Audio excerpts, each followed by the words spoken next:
Вместе с кольцом ледяной императрицы Хуэйхао получил невероятно могущественную кость туловища. Ее возраст 400 тысяч лет, а значит она дает сразу два умения. Она одновременно является костью туловища и при этом соединяется с позвоночником Хуэйхао, что на самом деле большая редкость. Можно сказать, это даже лучше, чем просто кость туловища. Кость абсолютного льда возрастом 400 тысяч лет, помимо позвоночника, также охватила ребра и грудину, которые, можно сказать, представляют собой кость туловища плюс внешнюю духовную кость. В этом плане Хуэйхао сильно повезло, не часто встретишь кость подобного уровня, возрастом 400 тысяч лет. При этом торсовая духовная кость считается самой большой и важнейшей для мастера, помимо черепной кости. В некоторой степени эта кость туловища ледяной императрицы по ценности сравнима с миллионлетними кольцами.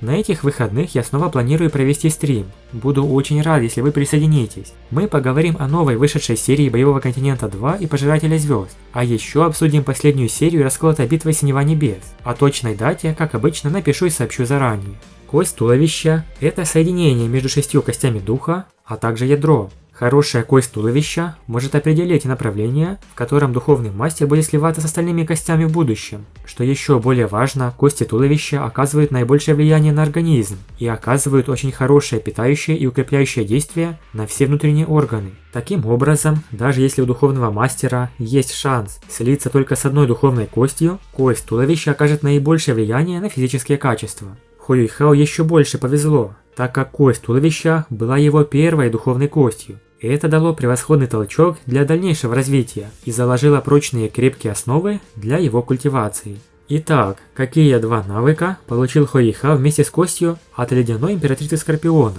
Первое умение – сфера вечного льда или сфера вечной мерзлоты. Способность, которая заставляет область вокруг пользователя быстро замерзать. В сочетании с холодным танцем льда и снега, его эффект значительно усиливается. Да, это настоящая сфера, какие были у Тансана и других сильных мастеров. Это область, в которой Хуэйхао имеет ряд преимуществ. При активации темно-зеленый свет распространяется от владельца, что резко снижает температуру вокруг него, а также замораживание противников в пределах досягаемости. Довольно полезный навык в битве. Он может использоваться как для контроля, так и для атаки.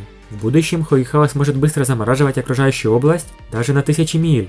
Второе умение 400-тысячелетней кости Хуэйхао – гнев ледяной императрицы. Невероятно сильная ледяная способность, сопровождающаяся огромным давлением, исходящим от пользователя. Выпускает столб нефритово-зеленого света из груди Хуэйхао, который замораживает все на своем пути. Согласно оригиналу, это самый мощный навык среди всех 4 навыков, которые дала ледяная императрица, включая навыки от ее духовного кольца. Способность суперзамораживания сопровождается высвобождением огромного толчка, атакующего с предельной силой льда. По сути, у противника нет шанса выстоять против такой атаки. Интересно, что эта кость туловища была самой первой костью Хуэйхао. Та духовная кость, которая была наградой от учителя Джоу Уи за первое место на экзамене первокурсников, была использована ледяной нефритовой императрицей Скорпиона как средство, помогающее Хуэйхао слиться с костью туловища. Навык у нее тоже неплохой, хотя он, конечно, не сравнится с 400-тысячелетним. Ее способность увеличивает духовную силу на 50%, и она может быть объединена с 2 другими костями с аналогичными атрибутами. Это 50% увеличение сохранится от начала до конца. Когда культивирование достигнет достаточно высокого уровня, его процентное увеличение станет более очевидным. То есть, как такового навыка она не дала бы, но зато дает неплохое усиление мастера. Когда Хуэйхао вернулся в Академию Шрека, он показал учителям свои новые кольца и второй приобретенный дух. Также, согласно оригиналу, он продемонстрировал свою духовную кость. Конечно, он рассказал, что эта кость туловища появилась от 1000-летнего ледяного скорпиона, который стал первым фиолетовым кольцом. Также он показал на спине изображение скорпиона.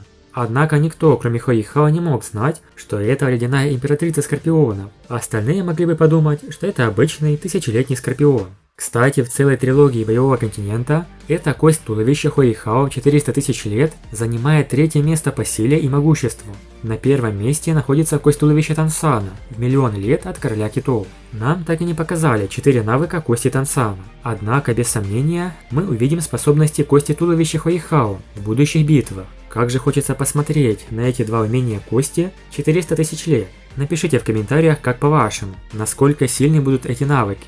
Большое спасибо за просмотр, подписывайтесь на канал и всем пока.